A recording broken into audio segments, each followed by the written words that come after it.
Assalamualaikum warahmatullahi wabarakatuh.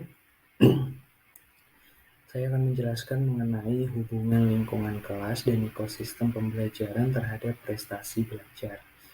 Jadi, sudah pasti teman-teman, saya yakin teman-teman sudah pada tahu bahwa prestasi belajar itu dipengaruhi oleh salah duanya adalah ekosistem pembelajaran dan lingkungan kelas.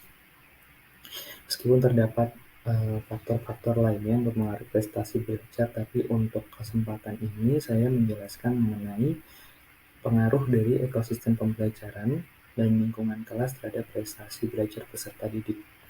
Jadi, yang pertama, ekosistem pembelajaran merupakan suatu organisasi yang terdiri dari orang-orang, teknologi, konten budaya, dan strategi yang terdapat dalam konteks pembelajaran. Jadi orang-orang yang dimaksud di sini adalah guru, peserta didik, kemudian pejabat-pejabat yang ada di lingkungan sekolah yang saling bersinergi melaksanakan atau juga membentuk kurikulum di dalam suatu sistem pendidikan.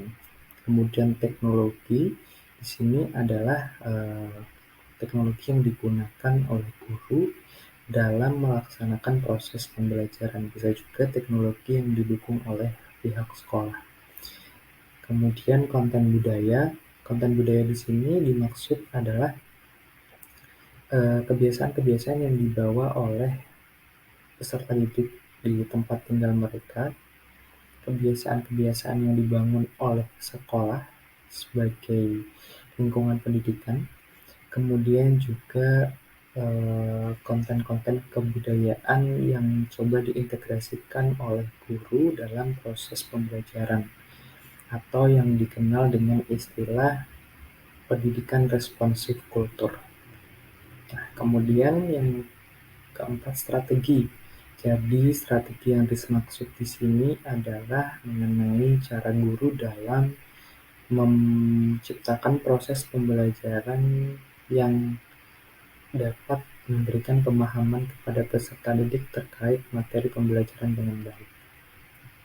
Faktor yang kedua, lingkungan kelas. Kenapa lingkungan kelas bisa mempengaruhi prestasi belajar? Karena lingkungan kelas ini merupakan tempat di mana peserta didik itu menimba ilmu, mendengarkan materi yang diberikan oleh guru, tempat di mana peserta didik itu saling berinteraksi untuk mendapatkan ilmu yang biasanya bisa dilakukan dengan cara diskusi dengan teman atau menerima ceramah yang diberikan oleh guru.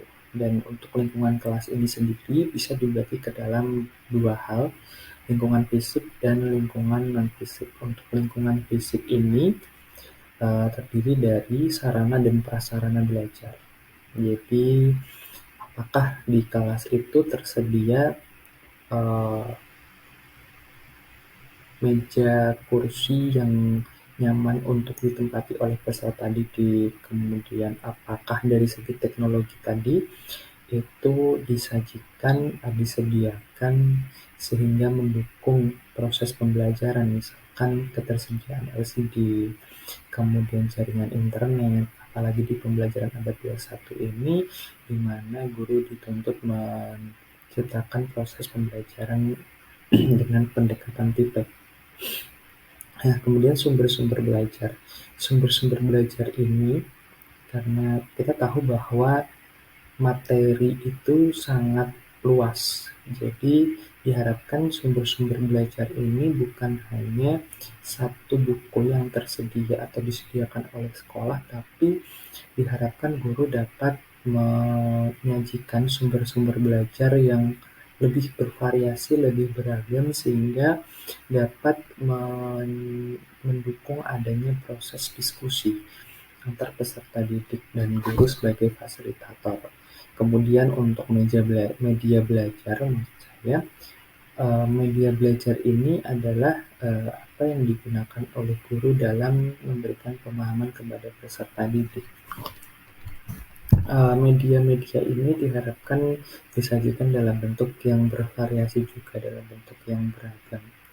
Media yang diharapkan ini tidak hanya media yang konvensional atau tradisional, tapi media yang bisa menarik peserta didik lebih semangat lagi untuk belajar. Misalkan penggunaan video, penggunaan permainan, atau yang lain. Nah, untuk lingkungan kelas non-fisik, ini misalkan hubungan guru dengan siswa, hubungan siswa dengan siswa lainnya. Jadi, pengaruhnya untuk lingkungan non-fisik terhadap prestasi belajar ini misalkan, apakah peserta didik itu merasa diterima dengan baik dalam proses pembelajaran yang dilakukan oleh guru yang bersangkutan. Ataukah guru bisa menciptakan suasana pembelajaran yang mendukung pembelajaran berpusat pada peserta didik. Kemudian juga di mana guru itu apakah mampu mendorong peserta didik untuk mau belajar. Misalkan dalam kegiatan tanya jawab, guru melontarkan sebuah pertanyaan, kemudian ada peserta didik yang semangat untuk menjawab. Dan ternyata jawaban yang disampaikan itu kurang tepat, maka seharusnya peserta didik tersebut tetap diapresiasi, kemudian guru memberikan jawaban yang lebih tepat tanpa menjatuhkan peserta didik sehingga semangat belajarnya tetap ada gitu. Kemudian perlu juga diajarkan kepada peserta didik lainnya agar tidak menyoraki atau mentertawakan apabila ada temannya yang menjawab namun keliru. Nah, apabila ekosistem pembelajaran dan lingkungan kelas ini bisa didesain sedemikian rupa yang bernilai positif, maka kemungkinan besar prestasi belajar ini akan bisa ditingkatkan.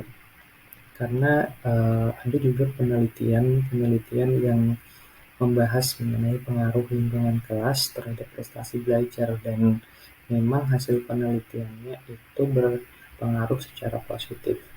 Jadi kesimpulannya adalah ekosistem pembelajaran dan lingkungan kelas itu bisa berdampak positif terhadap prestasi belajar peserta didik, dan bukan hanya guru yang berperan penting, tetapi juga sinergi antara guru, peserta didik, dan juga warga sekolah pada umumnya. Terima kasih pembahasan kali ini. Wassalamualaikum warahmatullahi wabarakatuh.